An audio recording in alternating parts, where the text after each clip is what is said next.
حکیم لقمان کی اپنے بیٹے کو ایسی نصیحت جس نے باپ بیٹے کو موت کے منہ سے بچا لیا۔ کون سی ایسی نصیحت تھی جس نے نہ صرف حکیم لقمان اور اس کے بیٹے کی جان بچائی بلکہ زندگی بھر آپ کے بھی کام آنے والی ہے؟ دوستو، علی وائس چینل میں خوش آمدید۔ آج ہم آپ کو حکیم لقمان کا جنگل میں سفر کے دوران کا ایک ایسا ایمان افروز واقعہ سنائیں گے جس میں اللہ تعالیٰ پر یقین اور توکل کا ایسا درس ملتا ہے جس سے ایمان تازہ ہو جاتا ہے۔ آپ سے گزارش ہے کہ آج کی ویڈیو کو آخر تک ضرور دیکھیے گا تاکہ آپ اس ایمان افروز واقعہ سے سبق حاصل کر سکیں۔ ویڈیو میں آگے بڑھنے سے پہلے آپ سے گزارش ہے کہ اگر آپ نے ہمارے چینل علی وائس کو سبسکرائب نہیں کیا تو سبسکرائب کر لیں اور ساتھ میں موجود گھنٹی کے بٹن کو لازمی دبائیں تاکہ آپ کو اسی طرح کی ایمان افروز ویڈیوز آئندہ بھی مل سکیں۔ دوستو، حضرت سیدنا سعید بن مسیب رحمۃ اللہ تعالی علیہ فرماتے ہیں، ایک مرتبہ حضرت سیدنا لقمان حکیم علیہ رحمۃ اللہ نے اپنے بیٹے کو نصیحت کرتے ہوئے فرمایا، اے میرے پیارے بیٹے، جب بھی تجھے کوئی مصیبت پہنچے تو اسے اپنے حق میں بہتر جان اور یہ بات دل میں بٹھا لے کہ میرے لیے اسی میں بھلائی ہے۔ اگرچہ بظاہر وہ مصیبت ہی نظر آ رہی ہے لیکن حقیقت یہ ہے کہ وہ تیرے حق میں بہتر ہوگی۔ میرا یقین ابھی تک اتنا پختہ نہیں ہوا۔ جب حضرت سیدنا لقمان حکیم علیہ رحمۃ اللہ نے اپنے بیٹے کی یہ بات سنی تو فرمایا، اے میرے بیٹے، اللہ عز و جل نے دنیا میں وقتاً فوقتاً انبیاء کرام علیہم الصلاۃ والسلام مبعوث فرمائے۔ ہمارے زمانے میں بھی اللہ عز و جل نے نبی علیہ السلام کو مبعوث فرمایا ہے۔ آؤ ہم اس نبی علیہ السلام کی صحبت ببرکت سے فیض یاب ہونے چلتے ہیں۔ ان کی باتیں سن کر تیرے یقین کو تقویت حاصل ہوگی۔ آپ رحمت اللہ تعالی علیہ کا بیٹا اللہ عز و جل کے نبی علیہ السلام کی بارگاہ میں حاضر ہونے کے لیے تیار ہو گیا۔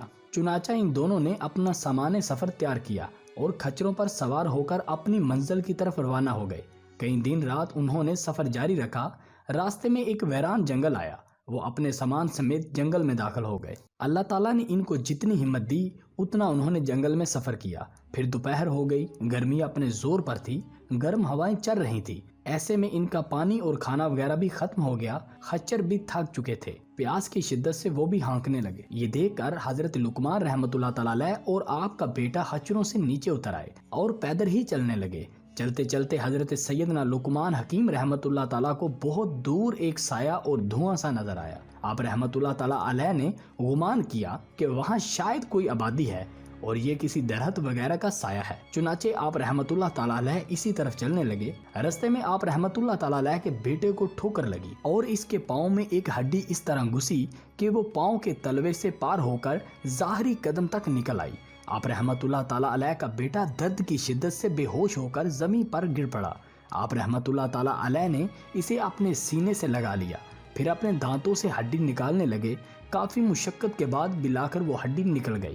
بیٹے کی یہ حالت دیکھ کر آپ رحمت اللہ تعالیٰ علیہ شفقت پدرانہ کی وجہ سے رونے لگے۔ آپ رحمت اللہ تعالیٰ علیہ نے اپنے عمامے سے کچھ کپڑا پھاڑا اور اسے زخم پر باندھ دیا۔ حضرت سیدنا لقمان رحمت اللہ علیہ کی آنکھوں سے بہنے والے آنسو جب ان کے بیٹے کے چہرے پر گرے تو اسے ہوش آ گیا۔ جب اس نے دیکھا کہ میرے والد رو رہے ہیں تو کہنے لگا، اے بابا جان، آپ تو مجھ سے فرما رہے تھے کہ ہر مصیبت میں بلائی ہے، لیکن اب میری اس مصیبت کو دیکھ کر آپ رونے کیوں لگے؟ اور یہ مصیبت میرے حق میں بہتر کس طرح ہو سکتی ہے؟ حالانکہ ہماری کھانے پینے کی تمام اشیاء ختم ہو چکی ہیں اور ہم یہاں اس ویران جنگل میں تنہا رہ گئے ہیں۔ اگر آپ مجھے یہیں چھوڑ کر چلے جائیں گے تو آپ کو میری اس مصیبت کی وجہ سے بہت رنج و غم لاحق رہے گا، اور اگر آپ یہی میرے ساتھ رہیں گے تو ہم دونوں یہاں اس ویران جنگل میں بھوکے پیاسے مر جائیں گے۔ اب آپ خود ہی بتائیں کہ اس مصیبت میں میرے لیے کیا بہتری ہے؟ بیٹے کی یہ بات سن کر حضرت سیدنا لقمان حکیم رحمت اللہ تعالیٰ علیہ نے فرمایا، اے میرے بیٹے، میرا رونا اس وجہ سے تھا کہ میں ایک باپ ہوں اور ہر باپ کا اپنی اولاد کے دکھ درد کی وجہ سے غمگین ہو جانا ایک فطرتی عمل ہے۔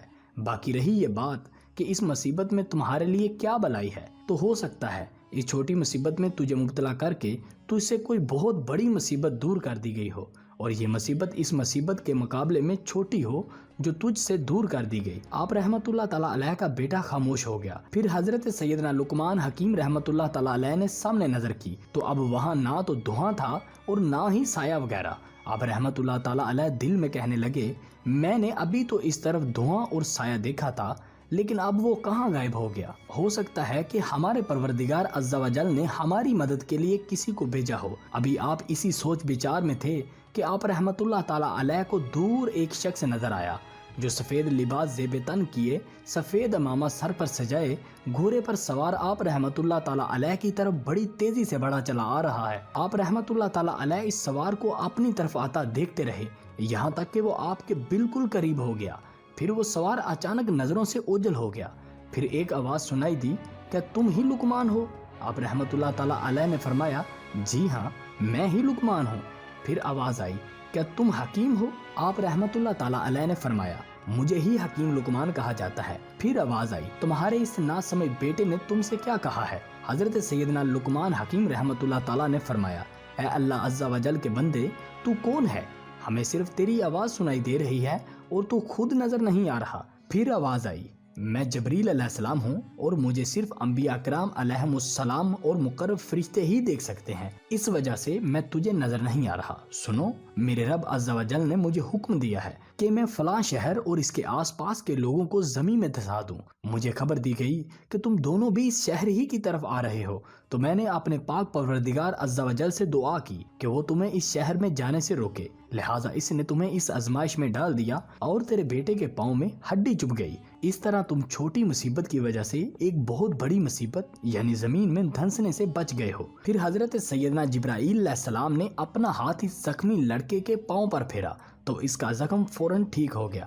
پھر آپ علیہ السلام نے اپنا ہاتھ اس برتن پر پھیرا جس میں پانی بالکل ختم ہو چکا تھا، تو ہاتھ پھیرتے ہی وہ برتن پانی سے بھر گیا، اور جب کھانے والے برتن پر ہاتھ پھیرا تو وہ بھی کھانے سے بھر گیا۔ پھر حضرت سیدنا جبرائیل علیہ السلام نے حضرت لقمان رحمت اللہ تعالیٰ علیہ آپ کے بیٹے اور آپ کی سواریوں کو سامان سمیت اٹھایا، اور کچھ ہی دیر میں آپ رحمت اللہ تعالیٰ علیہ اپنے بیٹے اور سارے سامان سمیت اپنے گھر میں موجود تھے۔ حالانکہ آپ رحمت اللہ تعالیٰ علیہ کا گھر اس جنگل سے کافی دن کی مسافت پر تھا۔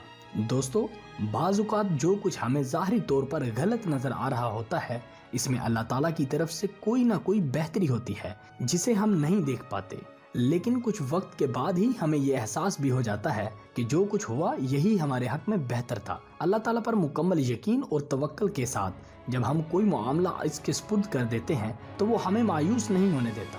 ہم امید کرتے ہیں کہ آج کی ویڈیو سے آپ کے ایمان کو ضرور حرارت ملی ہوگی۔ اللہ تعالیٰ ہم سب کو علم و عمل کی توفیق عطا فرمائے۔ دعا کی قبولیت کے لیے ایک بار کمنٹ باکس میں آمین ضرور لکھیے گا۔